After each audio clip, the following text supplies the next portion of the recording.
Hello everyone, welcome back to another Team Lotus Box video. Today I'm going to be playing some Niv to Light. This is a Niv Mizzet Reborn deck, and it recently surged into Modern through mostly the work of, I believe, Will Pulliam. So he's been putting a lot of work into this deck, tuning it towards the metagame, and last weekend we saw him take down the Team Lotus Box Patreon Championship, one of the tournaments that we've been running, and he actually played a mirror in the finals against Connor Mullally. So it definitely seemed like this deck performed very well that weekend. It also has won recently a online Modern Super Qualifier, and it won the Modern Challenge last weekend. So this deck has made a huge impact very suddenly in Modern, so I figured we would give it a shot. So I think that a lot of the success of this deck comes from the fact that Modern has kind of turned into this mid-range arms race where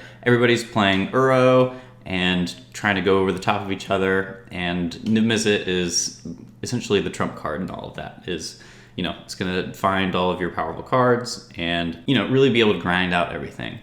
And the Bring to Light package kind of allows you to play this really powerful game where you have access to whatever tools you need against whatever matchup you're playing. A really big card I'm going to highlight is Kaya's Guile. So we see 3 Kaya's Guiles in the main, and there's actually a 4th hanging out on the sideboard here.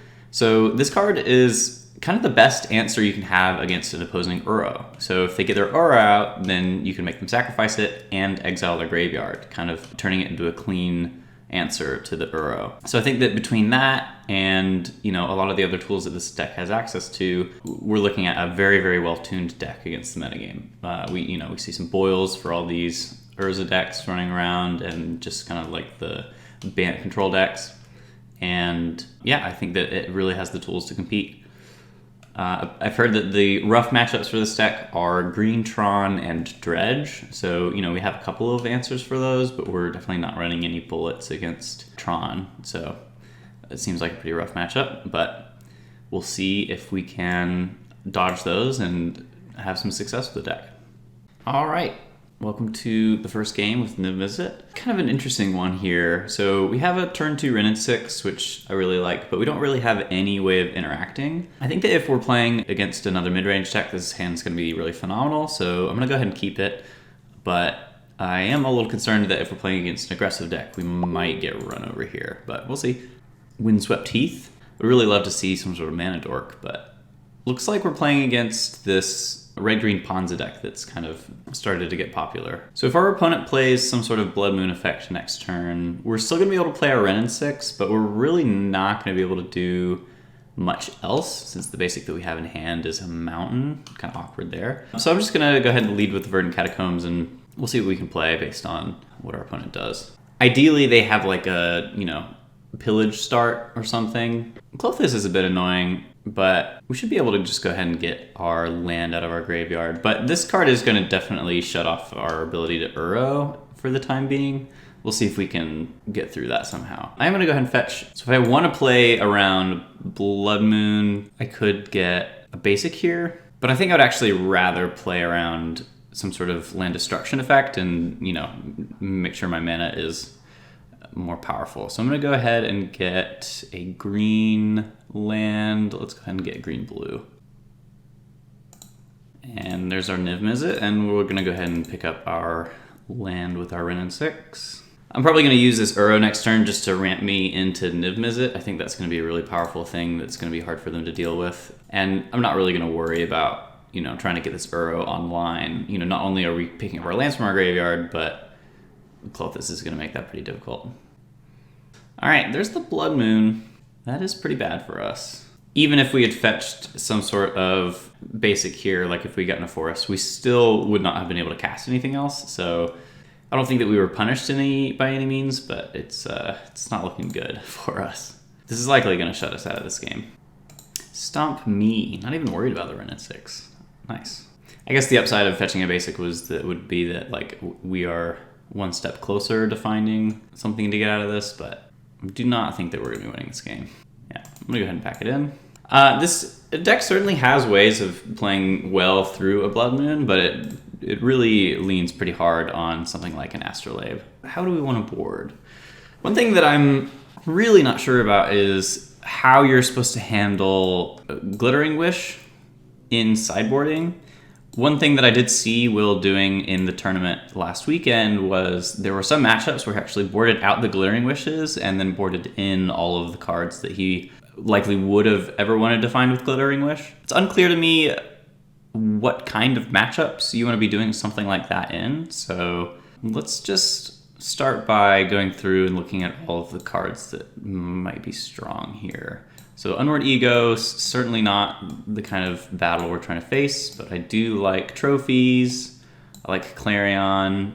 I don't like these. So I don't like any of this. It's mainly just these that I'm looking at.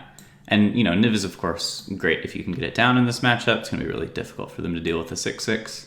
I like Wrenn and 6 against the land destruction element of things. Uro's obviously great if you can get it into play. Teferi is also kind of medium in this matchup, but can be strong.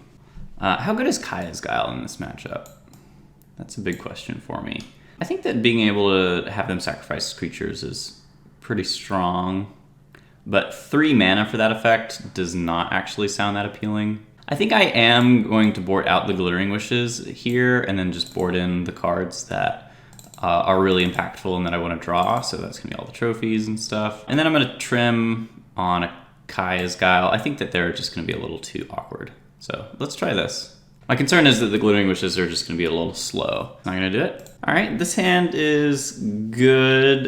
A little awkward though with the Wrenn and 6. We don't have a land that we're looking to get, but I think that this is worth keeping. And we can put back one of these Bring to Lights. Would really love to draw a fetch land on turn 2. I think that would be ideal, but we'll see how this develops. Or if they play a turn 1 Mana Dork, or a Hex Drinker, also great for me.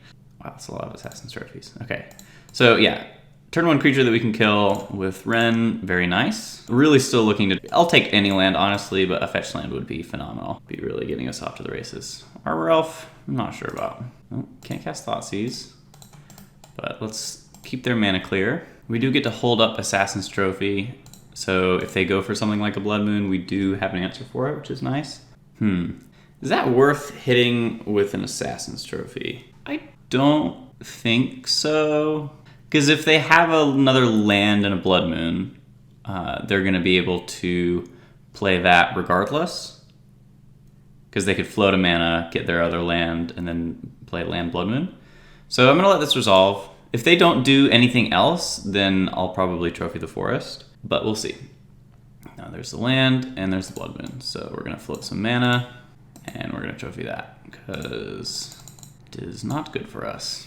Visit, it's not really a land, so I'm just gonna have to plus and pass the turn. If we can convert this trophy into another spell that our opponent has, and then draw a land, and then, you know, be able to Thoughtseize potentially, I'm liking our spot, because our opponent is definitely running out of resources here. So I definitely think that we can still get back into this game, but we need a land kind of soon. Our opponent didn't play anything with 4 mana, so it leads me to believe that they're close to out of gas, and we have one more trophy to buy us some time here. Clothis. I can't trophy that, it's indestructible, so that's gonna resolve. Yeah, and I do think that they're out of stuff outside of that, so. All right, let's see if we can race this Clothis. It's not gonna help. Whoops. Definitely should have activated my Wrenn there, but c'est la vie. I'm gonna float some mana in response. Do this little song and dance again. Another Wrenn and 6, great. Okay. So I can actually use this Wrenn and 6 to finish off this Bloodbraid Elf, which isn't the worst. Silly. We're hanging on by a thread. Just need to draw a land eventually. Opponent's flooded out pretty well, and that's good for us. There goes our Wrenn. Man, it comes with a threat, so a little annoying. Okay. So, you know, drew our Temple Garden. However, we really need some other stuff going on here. Helix, that's actually a really good one. It's gonna buy us some time, take out this Bone Crusher Giant. Oof, that's rough. Yeah, they're gonna be able to draw some cards here. And the Blood Moon. All right, well, let's take this out. But I think that that actually turns back on their Clothis. So I do not believe I can get back into this game. Yeah, no, the Glorybringer is going to just shut it off right now. Well, a bit of a frustrating first match, but I don't think that that was extremely indicative of how this deck plays out. So let's give it another shot in the next round. All right, welcome back to our second round. We are on the play this time with kind of an awkward hand. I actually don't know. I don't know if I want to keep this hand. I mean, so we can get our Swamp and Thoughtseize turn 1 and turn 2, but we really don't have anything going on after that, and we're really relying on drawing. We'll probably need to draw lands and spells, although one land we should be able to interact quite a bit, even though I know that asking for a land with this deck has not been treating me well so far. I think that 2 Thoughtseizes to buy me time should be good enough, so I'm down to keep it. Cast Thoughtseize. Alright, and it looks like we're playing against Prowess. Yeah, definitely want to get one of these creatures out of here. And hopefully we can draw a green source before this Soulscar Mage takes us out. Still need that green source though. I think I want to just, you know, lock them in with the cards that they do have. Take this Manamorphose. Let's see, do they want to bolt for damage? They do not. Looks like they drew... Oh, they have a Kiln Fiend.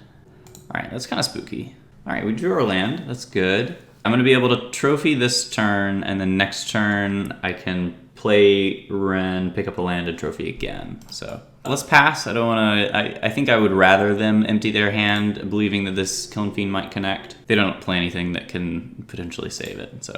So we should be seeing a spell here. So yeah, Bolt resolves, and they're done. So go ahead and trophy this. We are giving them a lot of lands, and when they've drawn a couple of Canopy lands, that's pretty good for them, but hopefully I should be able to take over this game before opponent is able to draw into a lot of gas. Breeding Pool is not bad, but I am going to stick with the plan of Wrenn and 6, pick up Prismatic Vista, fetch a Forest.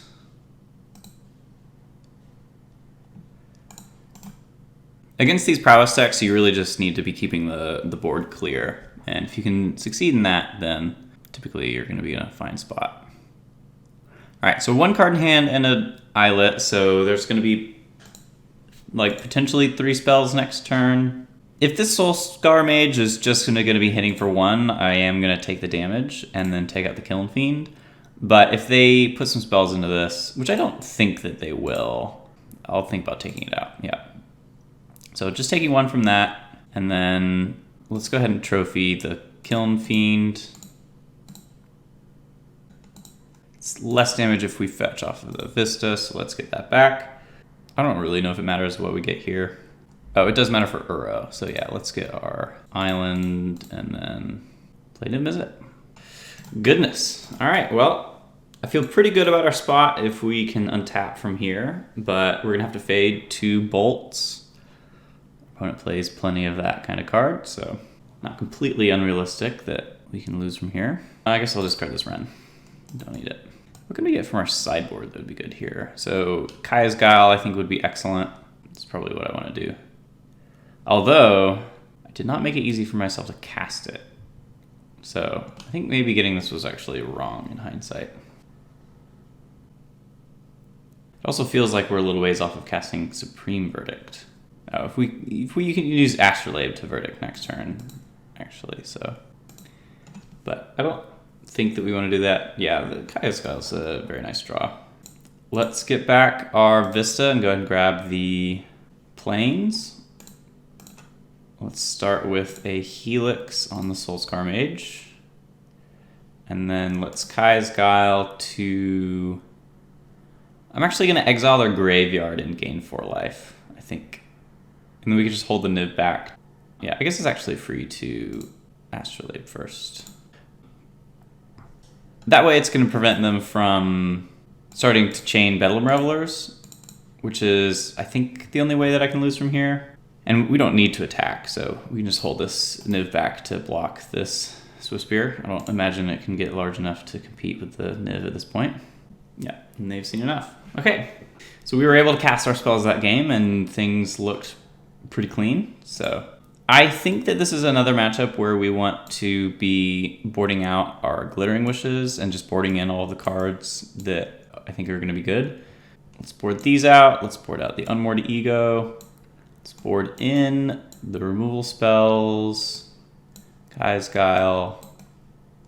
Supreme Verdict. I don't think that we want the extra Niv just because it's a bit clunky to have so many 5s. We really want to stay lean. So let's do that, and then let's trim on a Thoughtseize. I think I like everything else. All right, I don't think this is gonna quite get us there in this matchup, so let's look for some more interaction. Okay, that's some more interaction. I'm gonna put one of these Thoughtseizes away. It's really not exactly what I want to see in this matchup. All right, Soulscar Mage, Druid Niv Mizzet. So if I could guarantee that we're drawing a land by turn 3, I think I would want to go Thoughtseize into Assassin's Trophy into Astrolabe Wrenn. And I think that since we do have the Astrolabe extra draw, it's not unlikely that we do end up finding that land. So I'm going to lead with a Thoughtseize just so that we can get value out of it now. I would love to like take their second creature with Thoughtseize and then trophy the Soulscar Mage.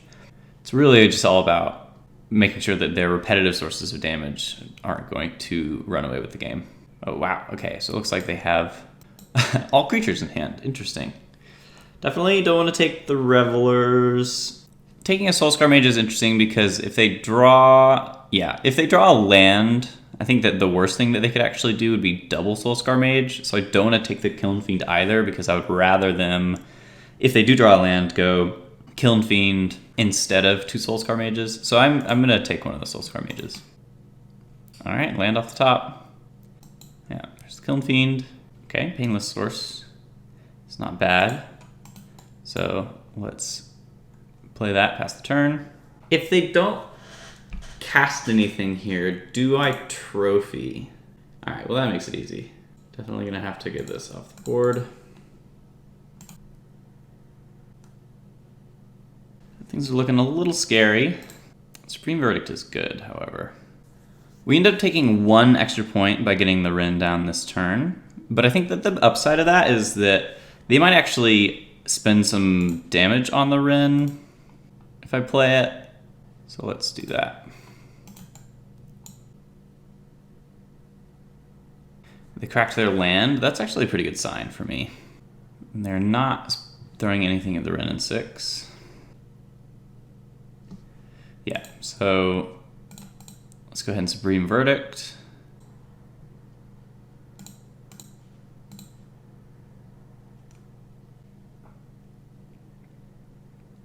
And we'll see what that can do for us. Manamorphose. So it puts 2 spells in the graveyard, 3. So they're still a little far away from Bedlam Reveler.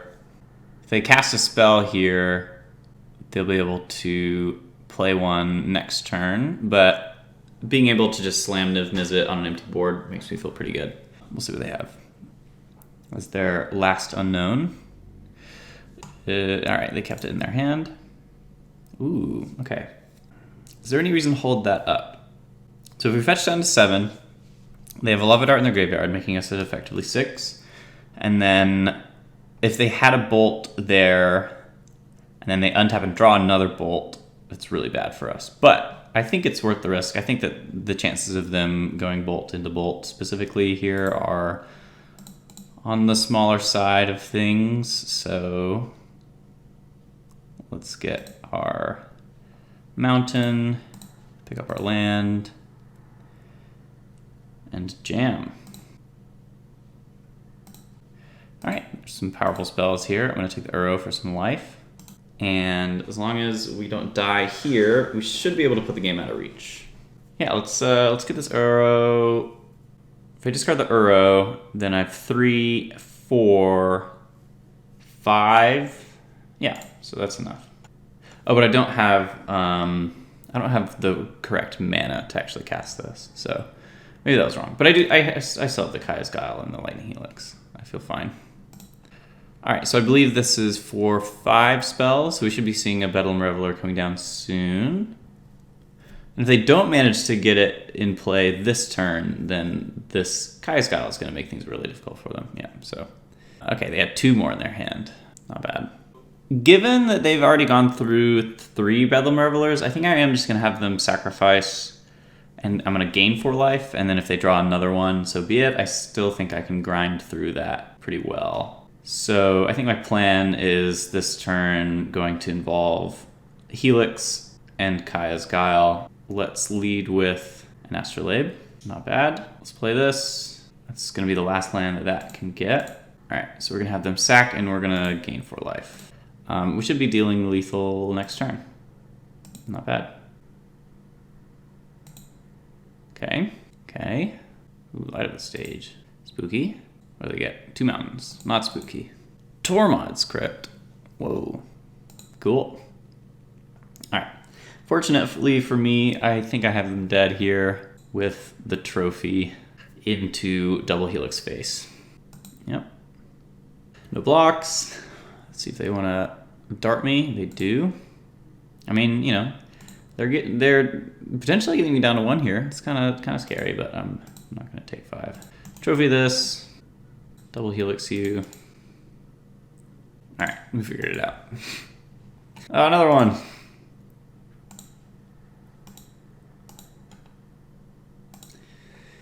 right. Well, that felt pretty convincing. I mean, you know, there were some spots where our opponent, if they drew perfectly, could have squeaked in a kill, but it definitely feels like a matchup that you can compete pretty easily in. Let's go to game 3. All right, welcome back to our 3rd game with Niv-Mizzet. We are on the play with kind of an awkward one. Plains and Wrenn and 6. Not an amazing pair. I think I'm going to mulligan this. It's close, but we're just not really going to be able to get off the ground. All right, this one seems like a keep. The question is, so if we want a Helix on turn 2, we would have to take 5 to Thoughtseize on turn 1. And in the dark, that doesn't really seem like it's worth it. So I guess like waiting to Helix until turn 3 doesn't sound like the worst thing. So I'm going to keep this, and I'm going to put back one of the pillars just because the fetches feed Uro pretty nicely. And kind of another awkward part about this hand is that like even if we did shock for something that could cast Helix on turn 2, that land won't be able to cast Uro because it would be either black-red or black-white, and those are all off Uro cards. So, you know, definitely seeing some of the greedy side of our mana base here, but, you know, no worries. All right, so I'm going to get the Swamp, Thoughtseize. Oop, here it is, our rough matchup. Okay, a little interesting though. So Thought-Knot's here in the main is interesting, but this is very clearly Big Tron. I mean, we see the Forest and the Sphere, but it's just kind of interesting to see the Thought-Knots here in the main. I'm going to go ahead and try to crimp them on mana and take the Sphere, and we'll see how that works out. Definitely kind of a loose keep, it feels like, but, you know, the matchup's going to be good for them no matter what. We'll see if we can pull through. Glittering Wish. So Unmoored Ego would be something I'm looking at to potentially make things awkward for them, because I think that we can Unmoored Ego for a Tron piece, which would be nice. But I guess kind of punished for getting the Swamp. This is probably, you know, a lesson I'm sure I would learn after playing a lot of this deck, is that maybe you just want to fetch shock in the dark just for, you know, the potential of drawing, like I could have drawn a Glittering Wish there, I could have drawn a Wrenn and 6, both of those would punish me pretty hard. So maybe getting Swamp there is just not something that I should be doing. So let's get a green-white land, because I can cast Uro and Helix and Glittering Wish. Ooh, Thoughtseize. Okay, let's lead with the Thoughtseize, and then I do think I am going to Glittering Wish for a Tron piece here. Let's get O-Stone. Yeah, I do think I am going to actually Glittering Wish for Unmoored Ego here. And if they go lands, I mean, this could be kind of awkward, but we'll see if this plan works out for us. All right, there's land. I think I'm going to do this anyways. Let's go for Tower. Also eliminates a lot of the lands that they could draw, so not the worst. Okay, and they don't hit there. Ooh, nice. Let's lead on Astrolabe, play Uro, and being able to, ooh, wow, Bring to Light is also excellent. Being able to be sure that I can at least get the Uro in play next turn makes me feel really good about being able to beat this Thought-Knot Seer. And our opponent is miles away from casting any other spells in their hand, so not worried about that. All right, let's get a blue shock land here. We could actually Ren into Uro. Is that better than Bring to Light? Yeah, I think it is. Ren. It's gotta be a forest. Get this Uro in play.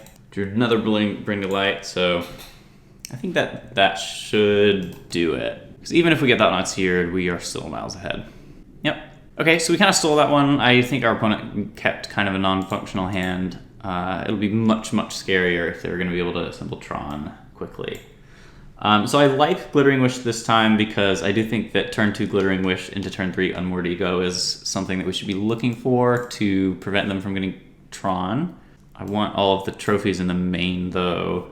Well, potentially late game, would I ever really need to Glittering Wish for a trophy? Yeah, it might be necessary to like answer like a Planeswalker or something. Teferi's seem pretty bad. I would rather have a Veto. And honestly, like 3-mana Counterspell might be something that would be better than a Teferi. Helixes are also pretty bad, though. Let's try this. I mean, Helix can like clean up a Karn after it ticks down, but not an ideal scenario. And let's see if we can steal another one.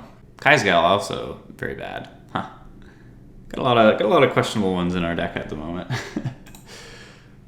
We'll see if we can push through that. All right, well, the Helixes are dead, but the trophy's kind of good.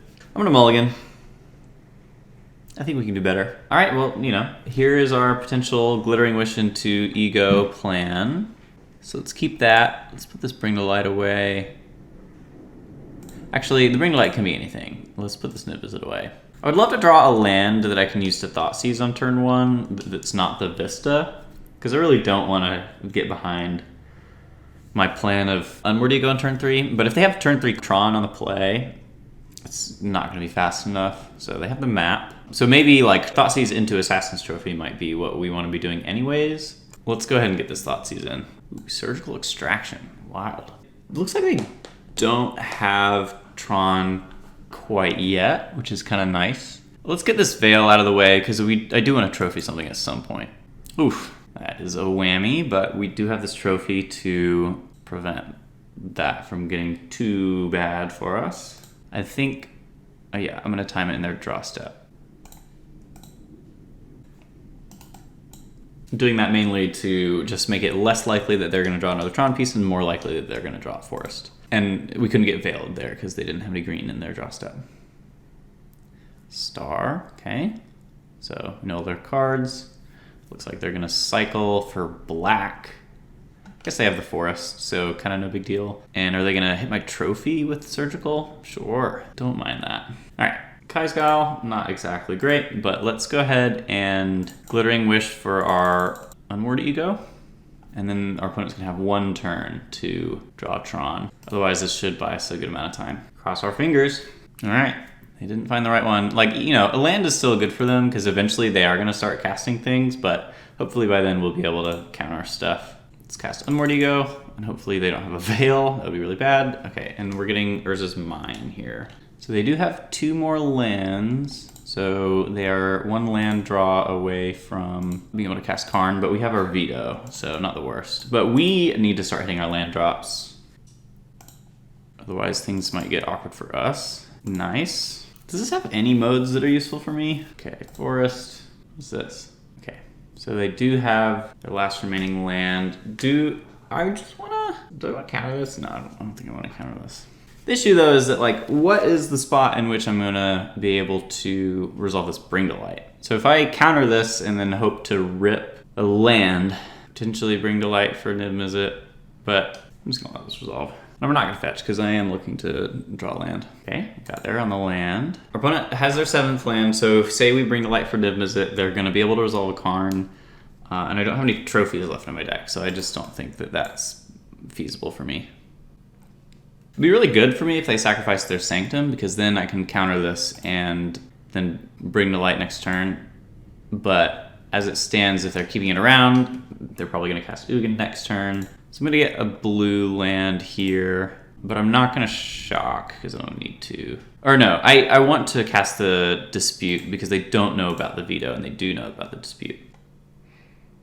Okay, Wren's not bad. Let's cast our Wren. This is really nice because hopefully we can get to the point where we can cast Bring the Light with protection up. This Mesa down.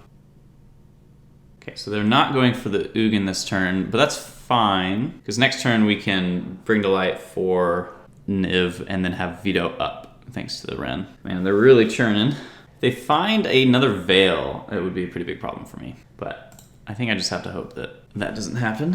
What do we want here? Temple Garden. All right, let's see. Probably gonna get a Niv Mizzet unless anything else kind of sticks out to me as strong here. Yeah, and I'm really not seeing anything else, so let's just do this. Do I want an Uro or another Bring to Light? I'm getting a Kai's Guile and another Wren. I think I want this Uro.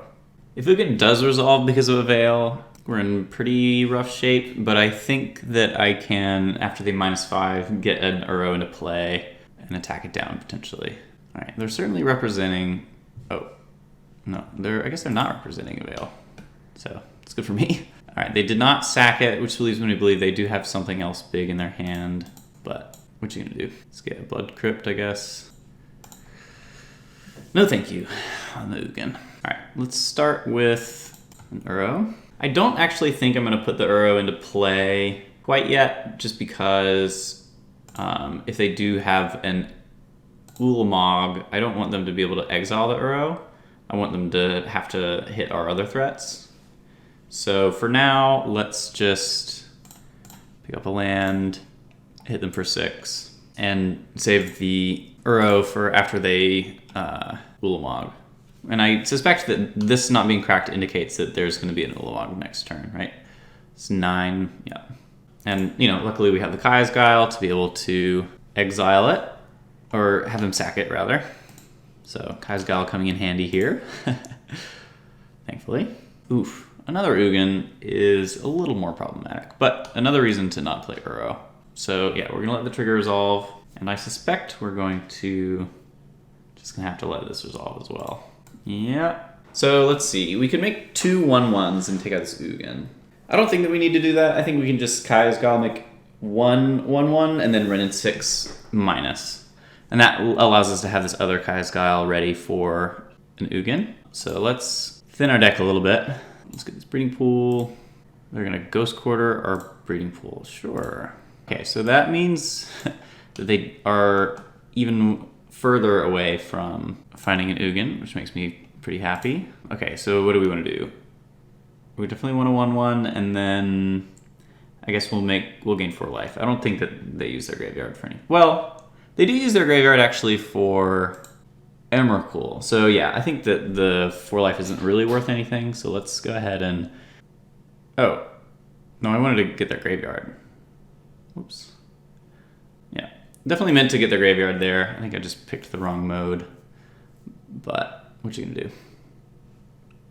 Let's attack Ugin. Let's cast the Uro. Let's draw a card. Ooh, Niv.